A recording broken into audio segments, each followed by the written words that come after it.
luxury may not necessarily be the thing for every retailer. So what is it, as they're looking at their own portfolio and product mix, how can they determine if luxury makes sense for them? What's interesting about luxury is you've got a variety of different folks to work with. For a retailer, that is actually really exciting because there's a variety of different segments in which they can partner with. If they know that they can go to that retailer and all of their needs are going to be met, you speak the same language, there is built-in loyalty right there.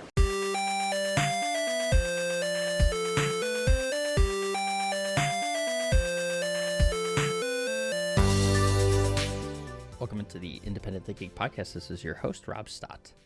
We are coming to you live this week and over the next few with some episodes from a show you might have heard about that went on down there in Nashville, Tennessee, our primetime event, first one in 18 months since gathering in Houston in February 2020, and had the chance while we were there to get obviously a lot of great content, recorded in person, and just some great conversations with our vendors, our members, NMG staff, and just an all-around great time down there.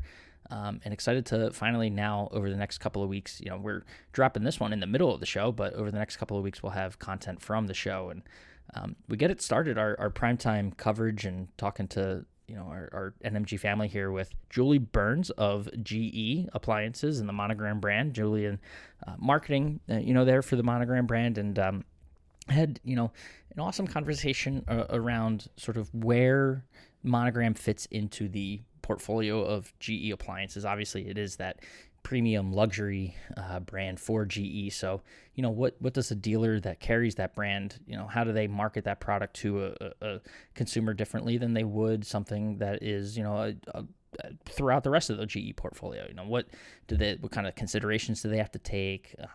What's it like working with that client? Just a total breakdown of that dynamic for a GE retailer, and diving into a lot more as well. Obviously, Julie is new. For those that know her, is new to GE. This was her first in-person event in Nashville, and but at the same time, she's been with the company for just about a year. So excited to talk to her about all that and so much more. So let's just go ahead and dive into it. This is Julie Burns of GE Appliances.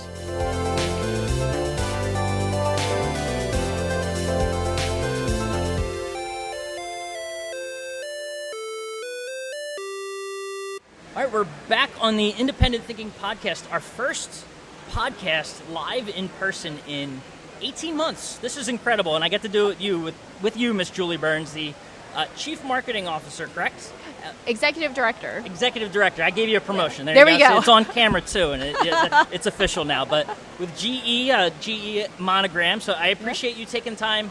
The show just getting started, and you're sitting down chatting with us about what's going on, so I appreciate it. No, this is great. So what you probably don't know is that I joined GE Appliances and to lead the Monogram team a year ago. And so I am new to appliances and then also new to these shows. So this is my very first one. Well, welcome, first of all. So thank you to that. I love to get into backgrounds and kind of learning more about you and, your path to GE. So what was it prior to GE that you were doing? Yeah, so I've had probably a very unconventional marketing path and career.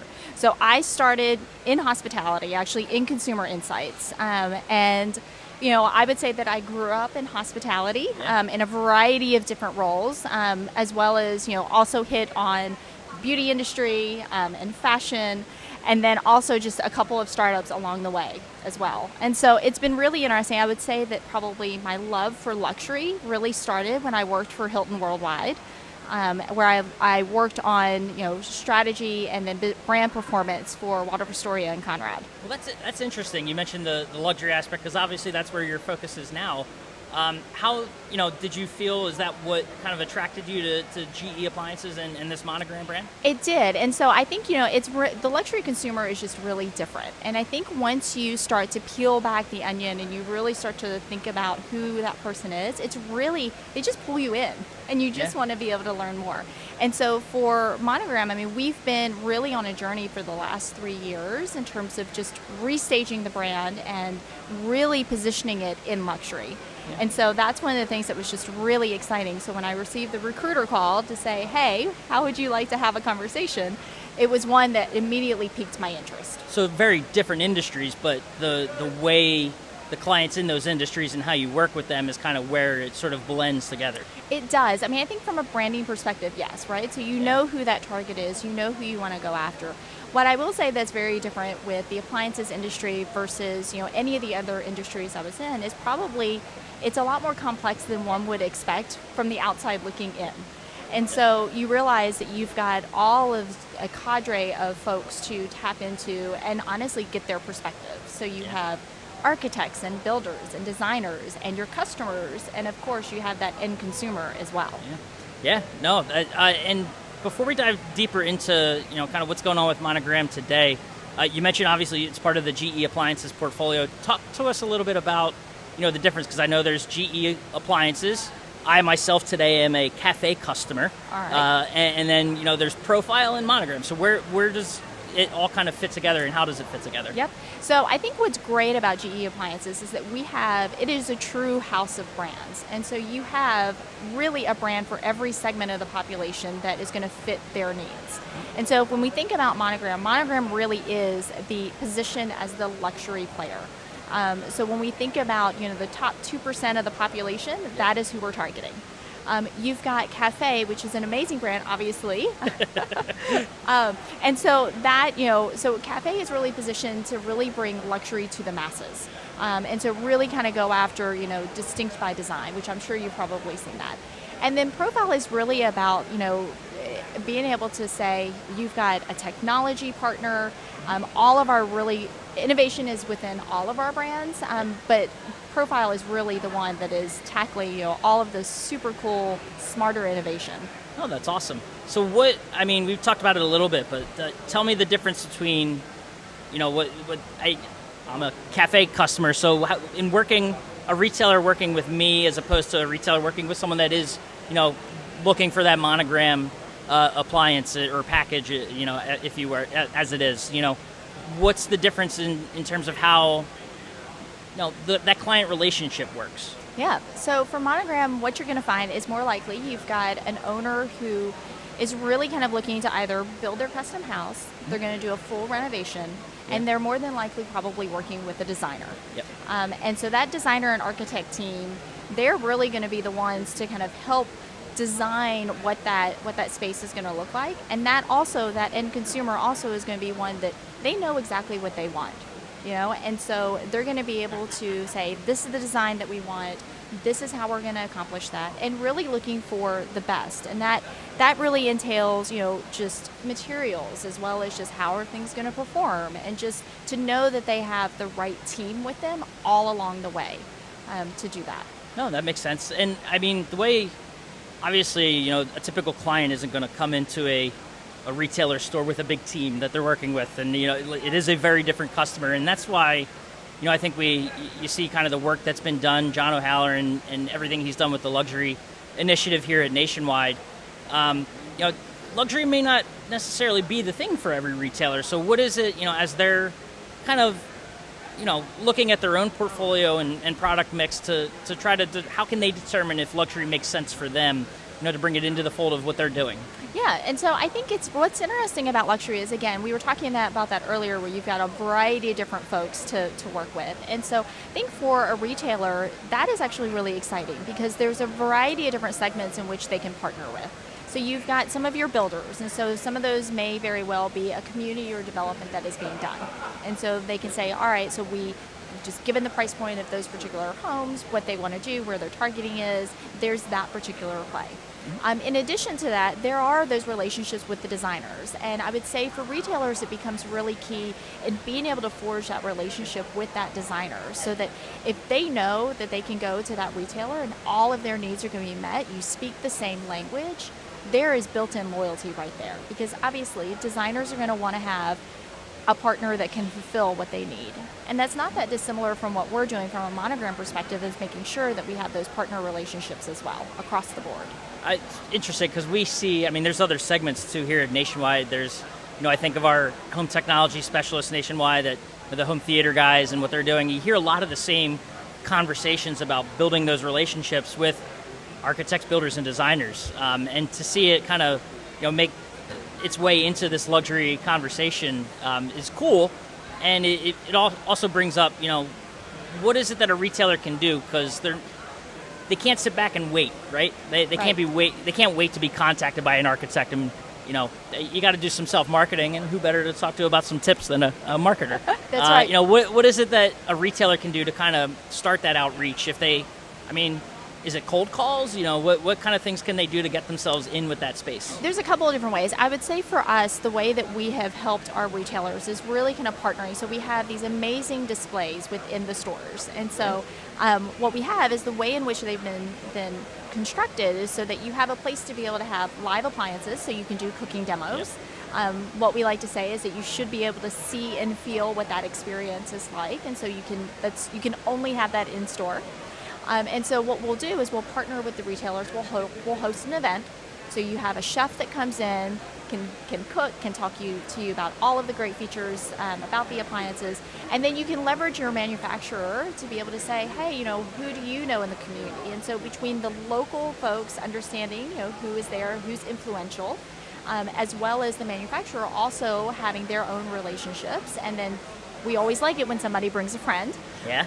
And so that way you have an event and you can start to get the word out in terms of like, oh, that was amazing. I didn't realize that, for Monogram, for instance, we have the hearth oven. I had no idea, Right. about the hearth oven and what that looks like. Plus it churns out some amazing pizza. Some great innovation for sure, which we're going to get to. One follow-up question to that. You mentioned events, and it kind of makes me think, obviously, this past year, joining GE and the Monogram brand at a time where events weren't really a thing. So, like, what has this past year been like in terms of, trying to get the word out about Monogram and what's going on? How did you guys pivot and adjust to these times? Yeah, to say that it's been an unprecedented year across the board it feels like a bit of an understatement and a little bit of a, well, duh, of course that's the case. But I think, for us, we really embraced what the new challenge was going to be. And I have to credit the team for really thinking, in a new, fresh way, being super nimble. Yeah. But we have the benefit of having an experience center in Louisville where we bring in our customer salespeople to train them. And that is everything that we've done in person, in live. Like we were saying earlier about the see and feel, so you can have that experience. Well, COVID, you can't do that. Nope. And so what the team did is they really pivoted to what that looks like for live virtual training. And so there's a couple of things. One, we have an amazing trainer on staff that kind of can bring you right up close and personal and talk about the appliances and all of the beautiful things.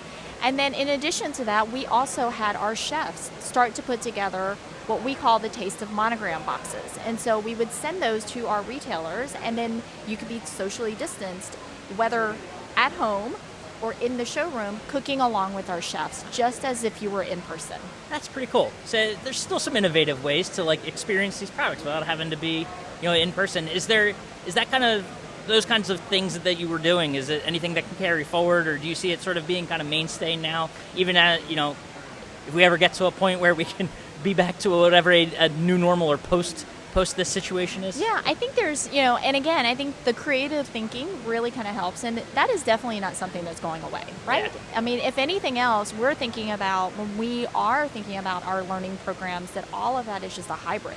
And so now, what we've been able to achieve, frankly, is a whole lot of reach and scale to be able to build relationships with people beyond the four walls of a center. Yeah. And so that's not going to go away. And I think what's really great is that also means that we can tailor what kind of learning you have when you come in person. Because if you've already gotten some of the base level information from a virtual training, then we can go even deeper when you come in person. Oh, that's awesome. Learning and marketing innovation, if there's one thing we've seen over these past 18 months, it's just how much it can grow and just change and pivot so quickly and efficiently. Yes. It's been really cool to follow, and you guys are no different, certainly, with what you've been doing, and that's on the marketing side, but also, on the product side as well. You mentioned the pizza ovens. It's like one of those inventions that you're like, why didn't I think of that? But that's not it. We've seen the Heston integration and things like that have been had. Like, what's possible in this space, or what excites you about sort of the innovation that's happening in this space? I have to say that the team of engineers that we have is just blow me away every single day. And I think, what I'm really excited right now is that we just launched our new professional range. And it does have, so you mentioned Heston Q. So we have a true temp burner that is the first to market gas burner that allows you to control temperature to the degree. Crazy. So and I can't tell you, I cook on gas. I have burned many things because you just don't have the right temperature control. Yeah. And so being able to have innovation like that, and we take it even a step further with those partnerships with Heston Q, where not only do you end up syncing it with your app, but it will tell you step by step exactly what to do. That's awesome. So I love to cook, but I said that I burn things. With the True Temp burner, I love scallops. It's the one thing that I adore when I go out to dinner, something that I will make rubber every time at home. And you're definitely not alone in that. And so with this burner, and the Heston Q app and the guided cooking is that it knows how many scallops. It will tell me when to turn it so I get the perfect sear so I have no more rubber scallops. That's awesome. That's crazy. I mean, and cool to see. I mean, it makes me think, shameless, I don't even know if I'm allowed to plug them, but Ember, I think of the temperature control coffee mugs. It's just the same idea. You can control your mug of coffee to the degree that, you like it so you don't burn your coffee, but also, never gets cold. Exactly. But in a much more professional looking and application, cooking scallops. You're not cooking that on an Ember, that's for sure. But no. Julie, I really appreciate, your time and coming on. You mentioned your first show. What are you excited about the most being here in Nashville with us at Primetime? I am really looking forward to being able to take it all in. And I know that probably sounds so cliche, but I am excited to see our booth live and in person. I'm super excited to meet all of these amazing customers that we have that I've had conversations with on a screen. But to actually meet people in person, interact, be able to show and tell all of the amazing things that we have coming on. I mean, it's really going to be exhilarating to be here. It's awesome. It's going to be a whirlwind of a few days here, but I'm sure you'll enjoy it, and we will enjoy it for sure. But thank you again. This has been fun, and best of luck over the next couple days here. Yes. Well, thank you for having me. It's a true honor to sit here with you and at my very first show. Anytime. Well, I say anytime. This is the only time that will happen. But no, anytime having you on. This was a lot of fun. So we'll for sure be following up down the road. So that thank you. That sounds great. Thanks, Rob.